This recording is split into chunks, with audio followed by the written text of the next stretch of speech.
ข้าได้ย้อนความเสียมันพ่อแม่มาตาสอนนอข้างในลูกก็สั่นในย้อนเปี่ยวในย้อนหัวอย่าให้มีย้อนมาอย่ามาเล่นละโอนพ่อมาเมื่อยามาเขียนงานข้าตัวมา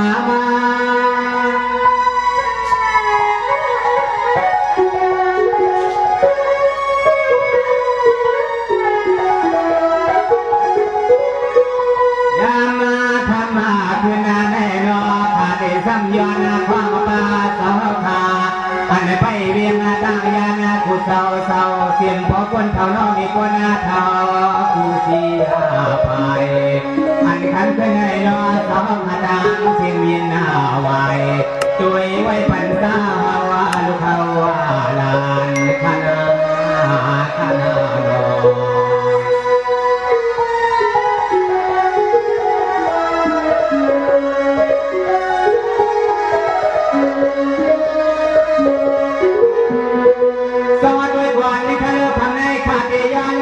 มันสาวเผาไปเสียในทำกวงนา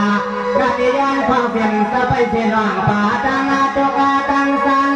สอนไปเวียงตายานะกูพายทำเสาวินไหวด้วยให้พอดีนอ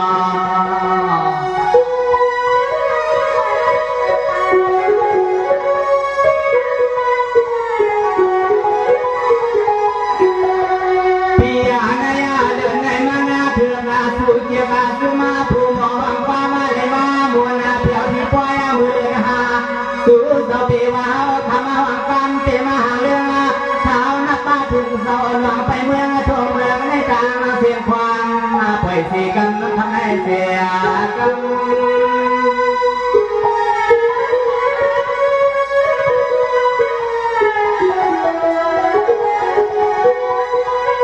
สองเหมือนในกาเตียนความเสียมันเศร้าเข้าไปดูสีนาสีพายทำให้กับนักขายสอนไปสะพานทิ้งสอบเดียนสอบดังเสียงนอ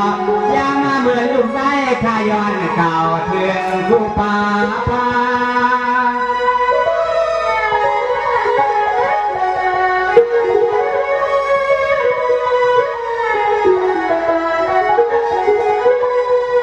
ชนะก็สู่เสาสามายามาตีปล่อยในเสดมาซอยแถมหลวงหัวเล่ตาซึ่งให้พวกได้หมดหลักการก็มาหลังฮักว่าเลยรอดลองเพียงเขาว่าหายางสาสุที่สุดแล้วหาว่าขามือว่ามือมองอันคำขึ้นให้รอเขาหลังน้าฟังคำใส่คำย่อกามาหยอกเปลี่ยนหน้าลองตามาเหมือนกันยันเขา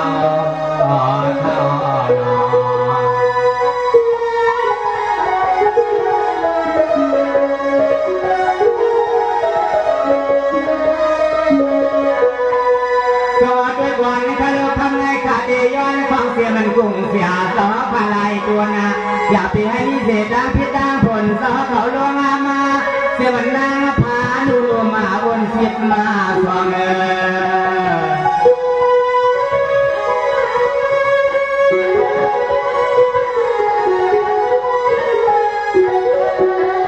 พวงเราเมียว่าเสียเหลือก่อนซึ่งให้ผู้ให้สร้าง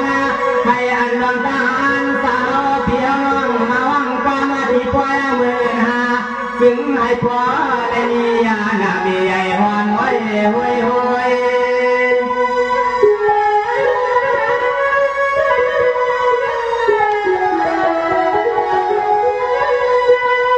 สวัสดีก่อนข้าเราทำได้ข้าจะย้อนความเสียมันสาวได้สวัสดิ์ผัวสวัสดิ์ไปอยู่ที่ยังในกลางเสียอามาว่า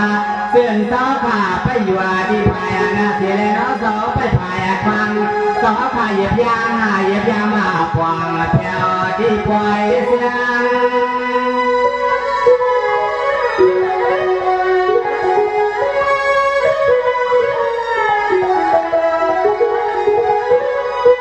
ยามมาเมื่อนาขาวาห้องยามในปีให้มีเดียนใส่เกลือเท้าในแถวนามาที่นอนมาเบิ่งสาวขาทางเสียงซึ่งไม่มียานาไม่ทวางอันขาเพียวหัดมาตายานาปะพายาหวังยานาให้มีข้อความดียานาให้พอได้มียาข้อความดีพอ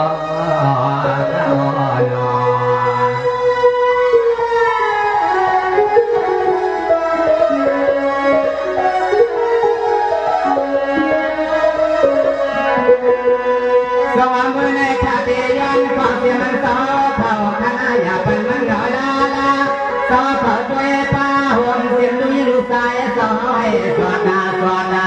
อันคำกันไอ้น้อคำมีข้อความมากองกับกายอันสอเผ่าอยู่ไหวที่ให้มันเลยจงลาเรือนนาลำนอ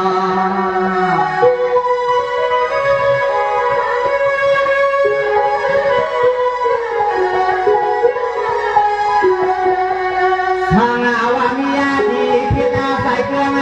สมันเสมืองกูดังเสือนาสู่เสาเตหายาพิตาเบือง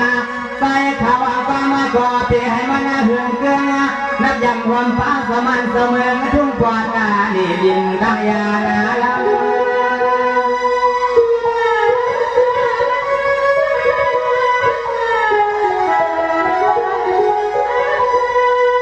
สวาเมื่อในขาดย้อนความเสียมสะไปอยู่ที่ใจแลสะไปอยู่อภัยหวังเมื่อในคือก้าวเสียมสะไปอยู่อภัยหวังสอขานักหวังให้เสียงขาดเดียวงป่าเทียงสิให้มันหน้าตากุลายย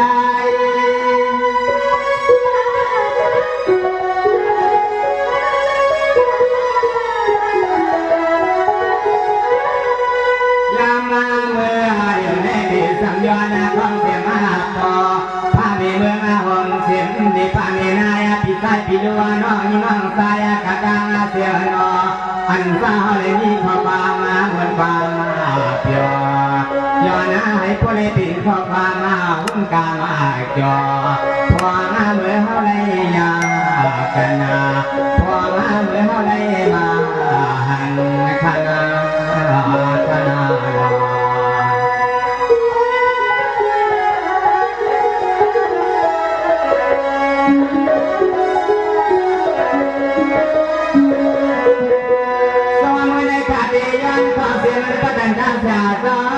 ไปอยู่ที่เหนือจ้าผ่องเสียง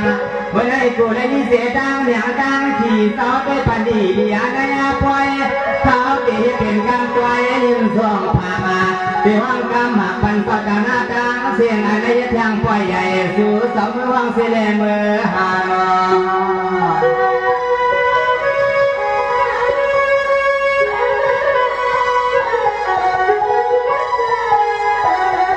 คือกาหัวมาป้าพี่หัวเบาผัวได้เบี้ยพี่สาวอันนั้นได้ตาดังปล่อยดังลำในรอกูผีกูวันนะให้พอดูดังลองกันพี่ฮับให้ยันสร้างเสียงลำกันลูกจุ่มก็ซึ่งให้พอปางใส่ขึ้นไว้ไว้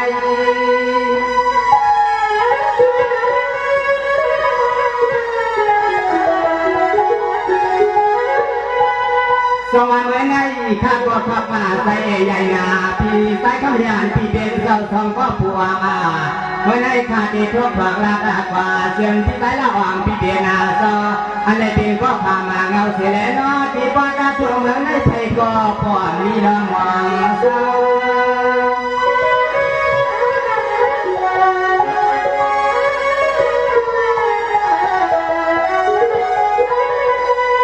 มาพิยาหวาคาสองสวาปิงเงาวันเงาเมืองปีเสาจะเหมือนพวงก็เหลียวแน่ล้อปีหวาคาน้องเอาน้องว่าจังบาดดวงเอาปีดามาปาวันนาออกไผก็ปาโผล่หมอกเสียมาไว้มาสาไผก็มาหอดหน้าเพียวที่จวงแล้วเสียมาดูมาไว้มาสาเตียวส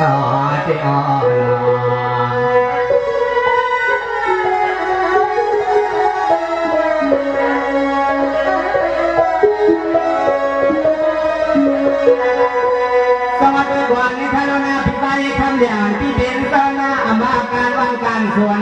เพียพ่อเพื่อมันสุวรรณอ้วนขาดเดยอนาปาวันนั้นเสียมันปล่อยในนากาตาเสียงทำปีด้วยให้กุมา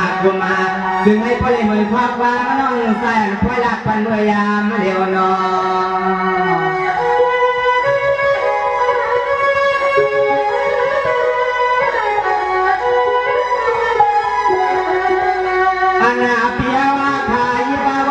กานามุสุมากาตางเสียงซึ่งให้พ่อเรื่องเพียวผ่านไปตัวยาทีหนองสะเมืองในพ่อจำเอากูได้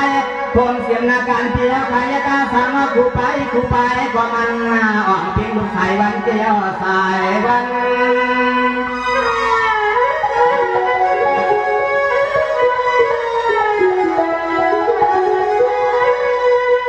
สวัสดิ์เหมือนใน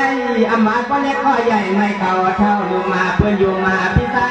พี่เพียนเศร้าเนาะเกินจานาพี่เพียนเสกคนนั้นมีหิมีหานาพี่กามาซาเมื่อในล่าสวยน้องหวานข้าอยู่ที่พายานาเสลย้อนห้องกำหมักปันนาพี่ฮาวาด้วย